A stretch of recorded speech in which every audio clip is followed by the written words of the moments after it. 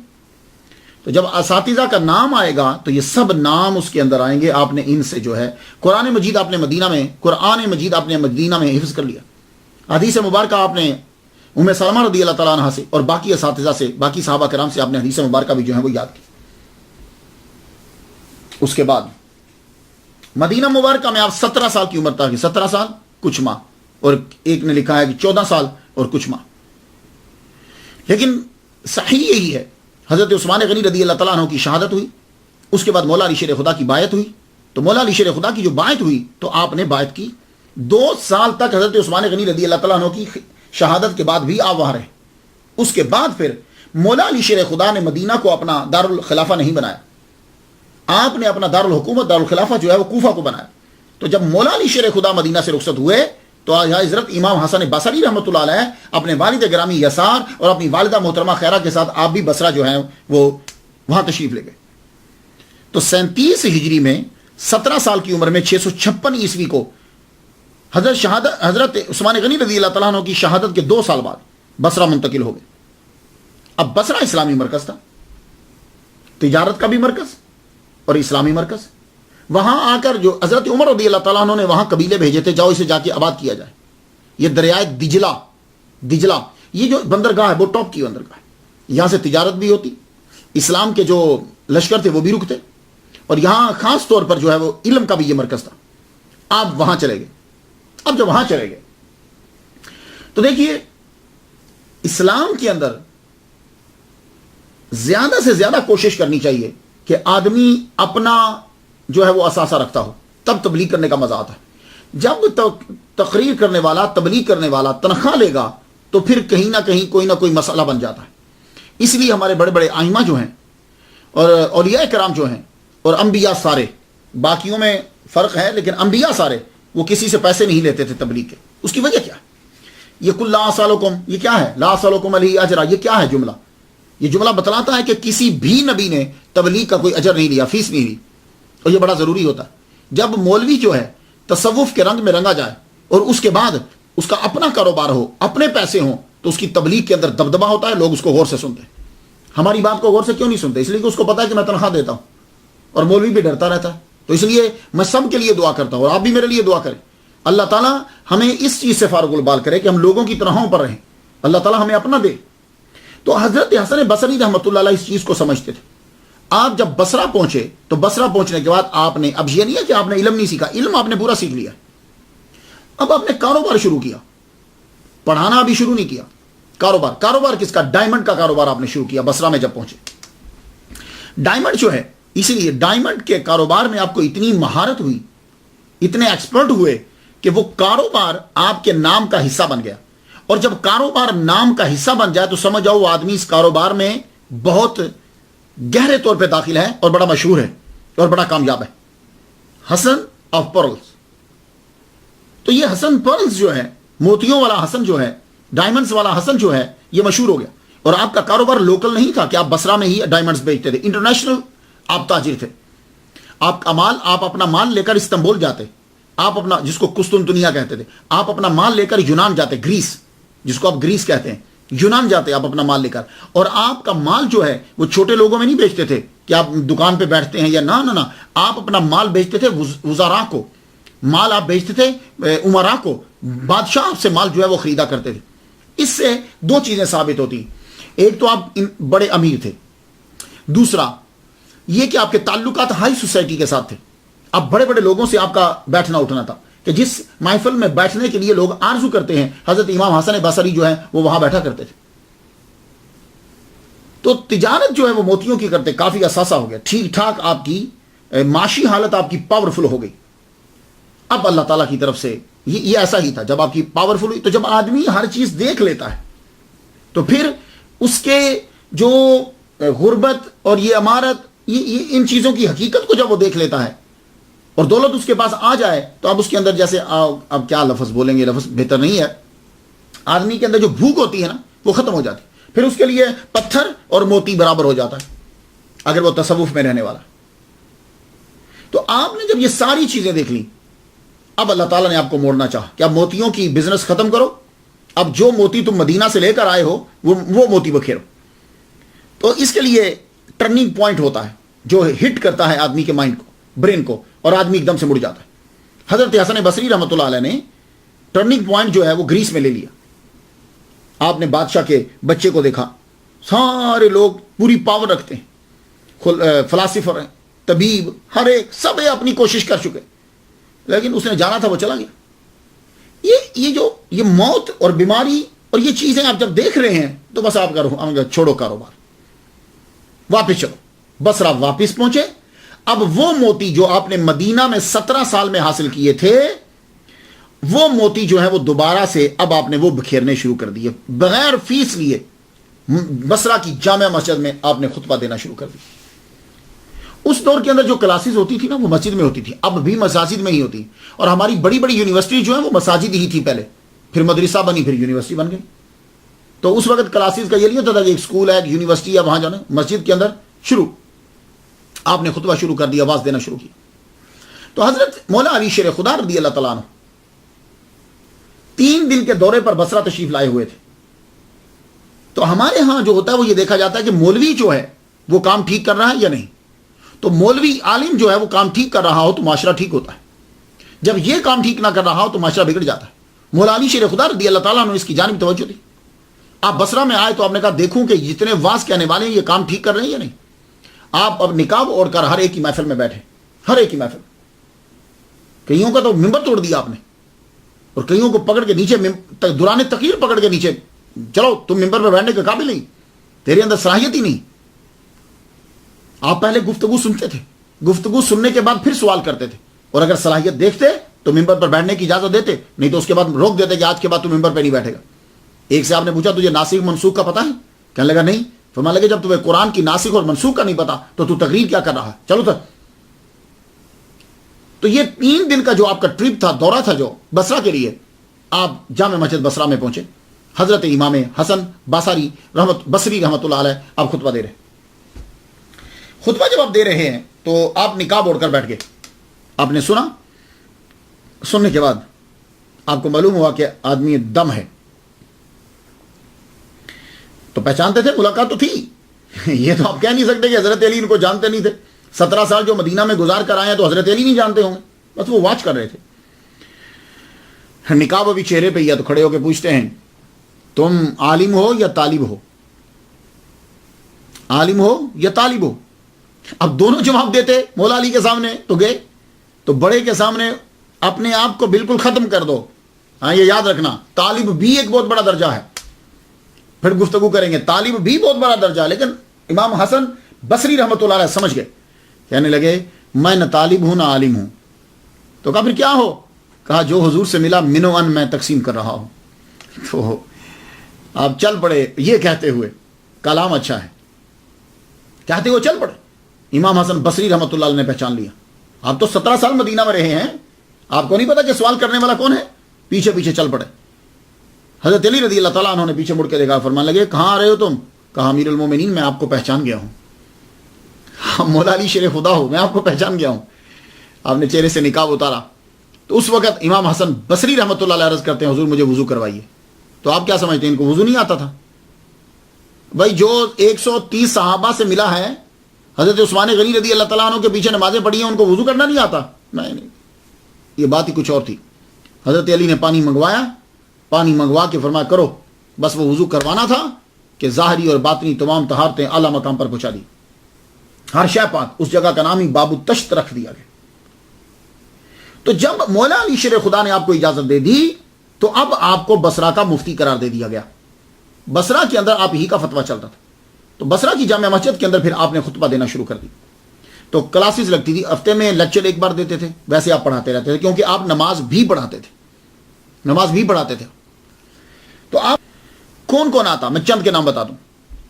حجاج بن یوسف، آپ تقریر فرما رہے ہیں، حجاج بن یوسف آپ کی محفل میں آ گیا، اور اب وہ نقاب کر کے نہیں آیا، ننگی تلوار لے کر، آرمی ساتھ لے کر آیا اور بیٹھ گیا مجمع میں۔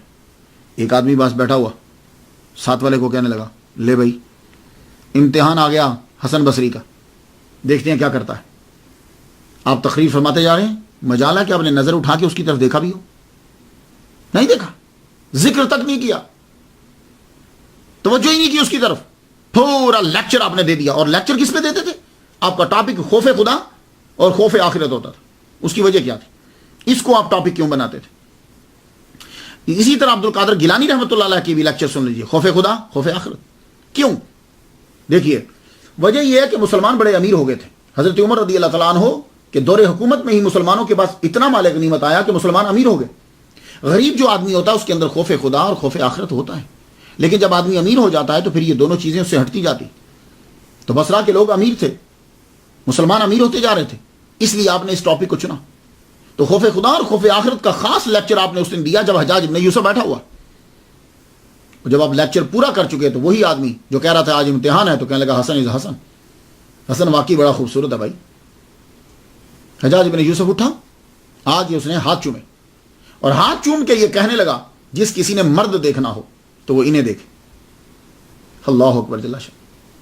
اسی طرح آپ کے مجمع کے اندر محمد ابن سیرین, علامہ ابن سیرین جو ہے وہ بھی بیٹھتے. ابن سیرین کون ہے؟ یہ آپ نے کتاب دیکھی ہوگی, یہ تعبیر الرؤیا, علامہ ابن سیرین کی یہ کتاب ہے. ان کو یوسف ثانی کہا جاتا ہے. یہ ان کے پیچھے نماز پڑھتے تھے. ہاں, یہ 9 سال چھوٹے ہیں حضرت امام حسن بصری رحمۃ اللہ علیہ سے, چونکہ یہ بصرہ میں پیدا ہوئے تھے. ابن سیرین جو ہے نا جنہوں نے تعبیر الرؤیا, یہ بصرہ میں پیدا ہوئے. 9 سال چھوٹے ہیں امام حسن بصری سے, کیونکہ 33 ہجری میں یہ پیدا ہوئے. اور آپ اکثر امام حسن بصری رحمۃ اللہ علیہ کے پیچھے نماز پڑھتے, ان سے احادیث لیتے, سیکھتے. اور 110 میں ہی آپ کا بھی انتقال ہوا ہے, وصال ہوا ہے. امام حسن بصری رحمۃ اللہ علیہ کا جب وصال ہو گیا, آپ کو خبر پہنچی کہ بھائی جن کے پیچھے آپ نمازیں پڑھا کرتے تھے, جن کے لیکچر سنتے تھے, جن سے حدیث سیکھتے تھے, ان کا وصال ہو گیا ہے.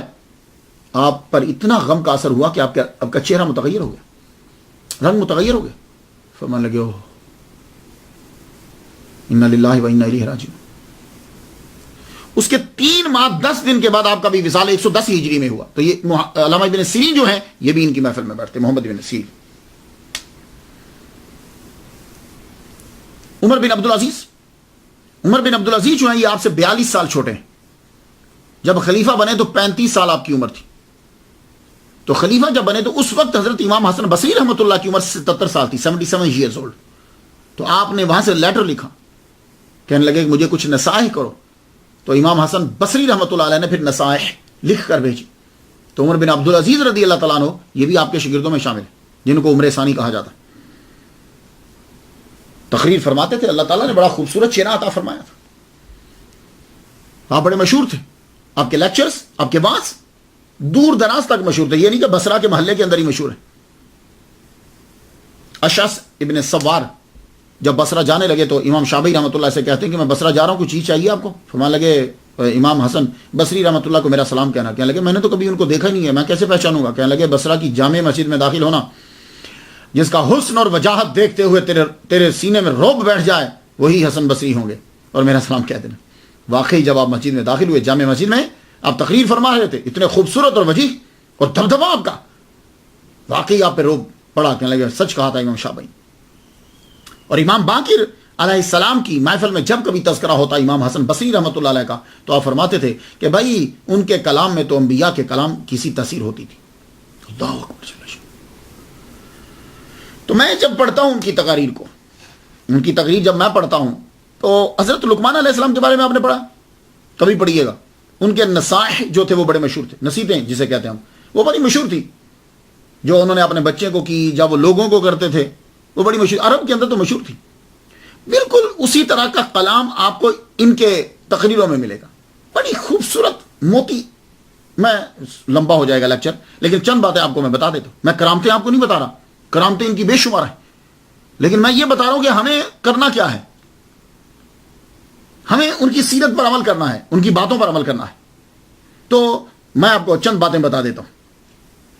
آپ فرمایا کرتے تھے, تقریر کر رہے ہو, دیکھو کس انداز سے سمجھا رہے ہیں. کہنے لگے سنو, یہ جو دنیا ہے نا, یہ سواری ہے, یعنی جس کے اوپر تم چڑھتے ہو, جیسے اونٹ